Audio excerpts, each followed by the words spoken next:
আজকে এই অনুষ্ঠানে আমাদের জাতির কৃতি সন্তানদের এখানে পেয়ে তাদেরকে সম্মাননা দেওয়ার সুযোগ পেয়ে আমরা সবাই আনন্দে আপ্লুত। সবাই তাদের জন্য একটু জোরে হাততালি দিই সবাই।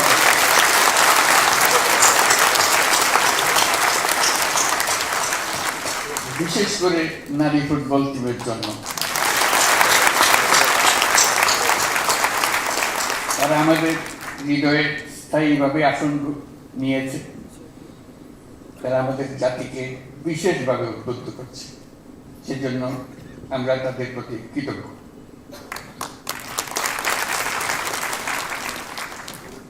প্রিয় সুধীবৃন্দ, দেশের বরেণ্য ব্যক্তিত্ব যারা আজ 21শে পদকে ভূষিত হয়েছেন তাদেরকে দেশবাসীর পক্ষ থেকে অভিনন্দন জানাচ্ছি। আপনাদের অবদানের জন্য জাতি বিশেষভাবে কৃতজ্ঞ। আপনারা জাতির পথ প্রদর্শক।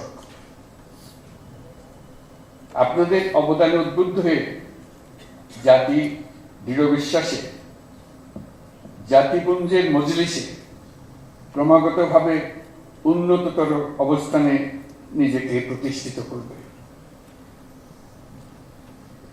গত বছরের 5ই আগস্ট ছাত্র শ্রমিক জনতার অভ্যুত্থানের মধ্য দিয়ে আমরা পেয়েছি এক নতুন বাংলাদেশ। এই বিজয়ের মধ্য দিয়ে সুযোগ এসছে এই নতুন বাংলাদেশ নির্মাণের। আজ এই পদক প্রদান অনুষ্ঠানে আমি গভীর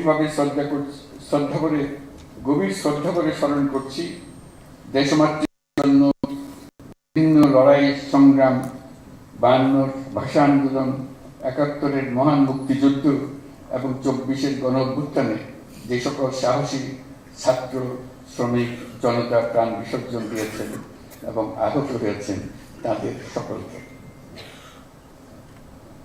দেশের পরিবর্তিত পরিস্থিতিতে এবারের অমর একুশে নতুন তাৎপর্য নিয়ে আমাদের সামনে উপস্থিত হয়েছে।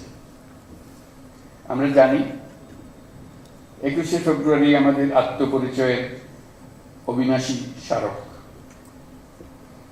আমাদের স্বাধিকার চেতনার প্রাণ প্রবাহ 21শে ফেব্রুয়ারি। 1952 সালের এই ফেব্রুয়ারি মাসেই রাষ্ট্রভাষা প্রশ্নে পাকিস্তানি শাসকদের চাপিয়ে দেওয়া অন্যায় সিদ্ধান্তের প্রতিবাদে রুখে দাঁড়িয়েছিল ছাত্র সমাজ। ঢাকার রাজপথে বুকে তাজা রক্ত ঢেলে বাংলা ভাষাকে রাষ্ট্রভাষা হিসেবে প্রতিষ্ঠিত করেছিল।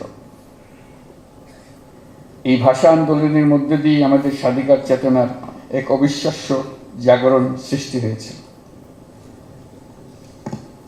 আমরা এখন অতীতের যে কোনো সময়ের চাইতে বেশি শক্তিশালী, উদ্যমী এবং সৃজনশীল। আমাদের তরুণ প্রজন্মের স্বপ্ন অতীতের যে কোনো প্রজন্মের স্বপ্নের চাইতে দুঃসাহসী। তারা যেমন নতুন বাংলাদেশ সৃষ্টি করতে চায়, তেমনি একই আত্মবিশ্বাসে নতুন পৃথিবীর সৃষ্টি করতে চায়।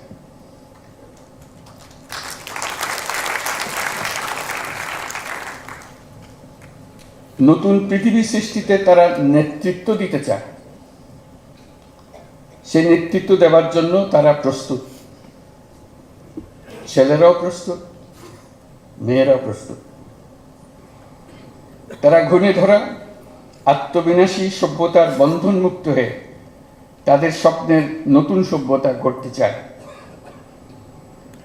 সেই সভ্যতার মূল লক্ষ্য থাকবে পৃথিবীর সকল সম্পদের উপর প্রতিটি মানুষের সমান অধিকার নিশ্চিত করা, প্রতিটি মানুষের স্বপ্ন দেখার এবং সেই স্বপ্ন বাস্তবায়নের সকল সুযোগ নিশ্চিত করা, মানুষের জীবনযাত্রাকে এমনভাবে গড়ে তোলা যাতে করে পৃথিবীর অস্তিত্ব কোনো রকমে বিঘ্নিত না হয় এবং পৃথিবীর উপর বসবাসরত সকল প্রাণীর সুস্বাস্থ্য নিয়ে বেঁচে থাকা কোনো রকমে বিঘ্নিত না হয়। আজ এই মহান শহীদ দিবস ও আন্তর্জাতিক মাতৃভাষা দিবস 2025 উদযাপনের স্মরণীয় দিনে আমরা জাতির এই স্বপ্নের আশু বাস্তবায়ন নিশ্চিত হোক এই কামনা করছি।